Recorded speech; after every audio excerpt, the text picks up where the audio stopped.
আমি doctor Nihar Ranjan Das, medicine বিশেষজ্ঞ, বর্তমানে সহকারী পরিচালক হিসাবে জাতীয় অর্থোপেডিক হাসপাতাল ও পুনর্বাসন প্রতিষ্ঠান নিটোরে কর্মরত আছি এবং অ্যালায়েন্স হসপিটালে নিয়মিত মেডিসিন বিশেষজ্ঞ হিসাবে চেম্বার করছি। আজকে আমি আপনাদের সাথে অতি সম্প্রতি গুরুত্বপূর্ণ একটি বিষয় নিয়ে কথা বলছি, ডেঙ্গু জ্বর। ডেঙ্গু জ্বর একটি এডিস মশাবাহিত ভাইরাসজনিত অসুখ। এর লক্ষণগুলো কি? লক্ষণগুলো অতিমাত্রার জ্বর, সাথে মাংসপেশির ব্যথা, প্রচণ্ড মাথা ব্যথা, চোখ ব্যথা, খাদ্যে অরুচি, বমি ভাব বা বমি হতে পারে। ডেঙ্গুর প্রকারভেদ। ডেঙ্গু সাধারণত লক্ষণবিহীন এবং লক্ষণযুক্ত দুরকম হতে পারে। আমরা মূলত লক্ষণযুক্ত ডেঙ্গু নিয়ে কথা বলবো। এর মধ্যে মৃদু মাত্রার ডেঙ্গু, মাঝারি মাত্রার ডেঙ্গু, অতিমাত্রার ডেঙ্গু রয়েছে।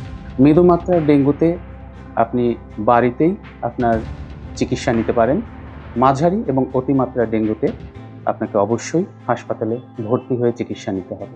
ঝুঁকিপূর্ণ কারা? গর্ভবতী মহিলা, শিশু, প্রবীণ, যাদের হৃদরোগ রয়েছে, কিডনি ডিজিজ রয়েছে, প্রেশার রয়েছে এবং যাদের রোগ প্রতিরোধ ক্ষমতা কম। ডেঙ্গু হলে কি করণীয়?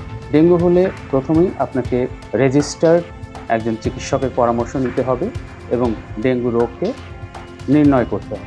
প্রচুর পরিমাণে তরল খাবার খেতে হবে।